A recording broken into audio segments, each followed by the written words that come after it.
This is a video on the Saturn S-Series tie rod replacement. For a parts list, you see cotter pins. If your brand new tie rod doesn't come with a cotter pin, these are the part numbers in which to obtain them.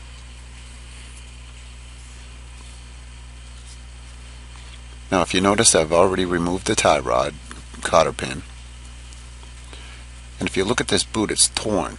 So it's been removed before by the previous owner. And there was a lot of play in it, so I need to go ahead and replace that tie rod. Now if you have bad luck like I do, I'm using a wrench so I can see if this tie rod turns with the nut, and it does happen quite frequently, as you're about to see. I'm going to zoom in to show you what happens. If you look at the bolt that I'm pointing to, you're going to see the hole the cotter pin goes in turning with a nut. I'm using an 18mm wrench for this. Again, like I said, the reason I'm using the wrench is for the simple fact as you can see what's going on.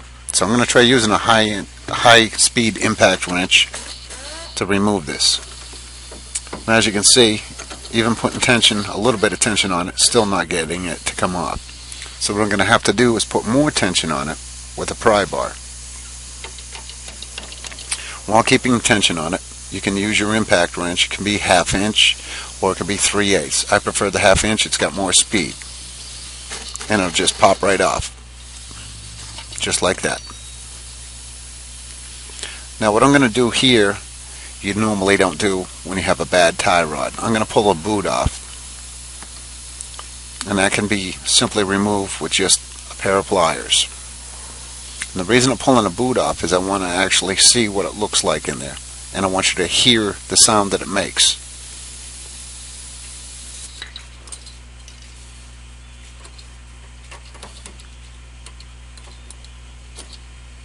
Now listen for the sound.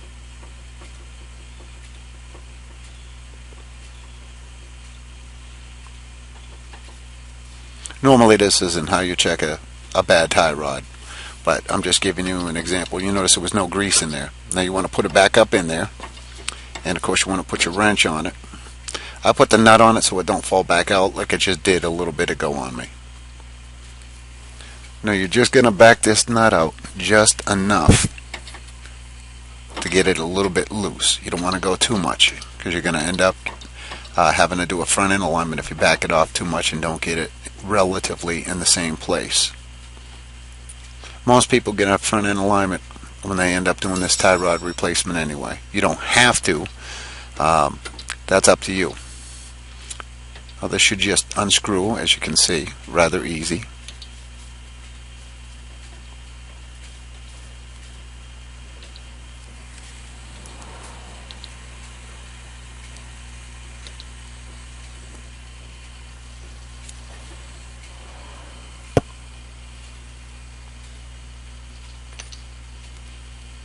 Now you can put grease on those old threads if you want. Some people do. If you notice, this one has a grease fitting on the bottom of it.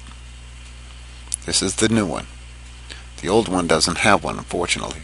It also has a notch on the top. See, there's the old one on the right, no grease fitting. They don't last as long.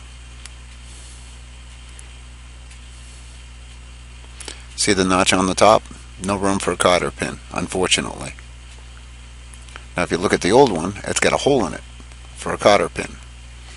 To me that's more secure, but they're replacing everything nowadays with just nylon lock nuts. And you just screw it on. And you want to get it relatively tight up against the nut, and then you're going to back it off just a little bit, as you're going to see me do here.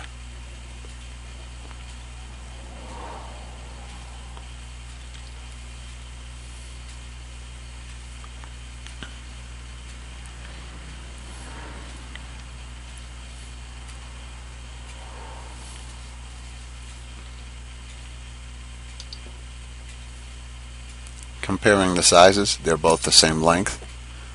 Should have done that beforehand, but I pretty much knew I had the right part. Now if you notice, there's no grease down here, so it's important that you put grease around the bottom of it, even though it does have a grease fitting. I'm also putting it in the boot, which helps. unless you you enjoy laying on your back and filling up a grease fitting. I prefer to do this ahead of time as well as doing the grease fitting. And of course you're going to put it back in place. As you put tension on this, you'll see grease come out the bottom. There's your new nut. It's a nylon lock nut. I don't really like these. This is the old style, which I like. They're notched for your cotter pin. But unfortunately, we have to go with what we've got. You can go with a different kind, but this will work just as well. Again, it's the same size wrench, 18 millimeter. Again, I'm using a wrench so you can see how this is done instead of just using a regular socket.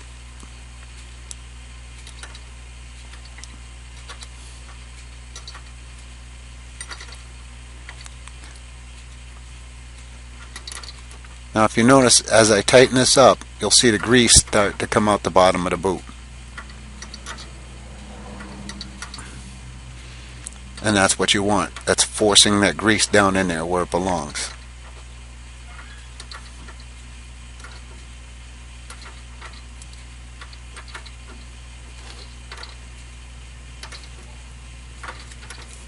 The good thing about using this nylon lock nut is you don't have to worry about lining up holes, as you'll see in my other video. See the grease popping out the bottom of the boot? That's what you're looking for. That means that grease is getting in there really good. I'm going to use another wrench as leverage to tighten it up. Now what you don't want to do is touch the rotor with greasy hands, because it's going to make a little bit of a difference when stopping. So you use a rag on the back of the rotor as leverage while you're tightening this up.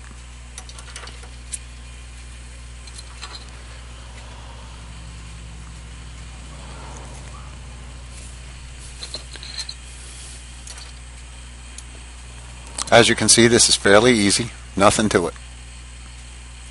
You can torque this down, or you can just tighten it by hand and get it pretty snug. You don't want it loose, of course. And that's all there is to it. You want to wipe off that excess grease, and when you get done, see the grease still coming out. When you get done, you want to grease that grease fitting on the bottom. And you should get a little bit that comes out, but not much, because you've already pre-greased it. It's that simple. Now you tighten this back up.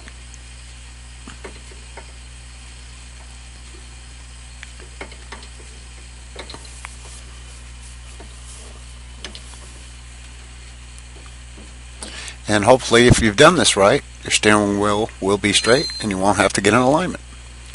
And that's all there is to it. It's that simple.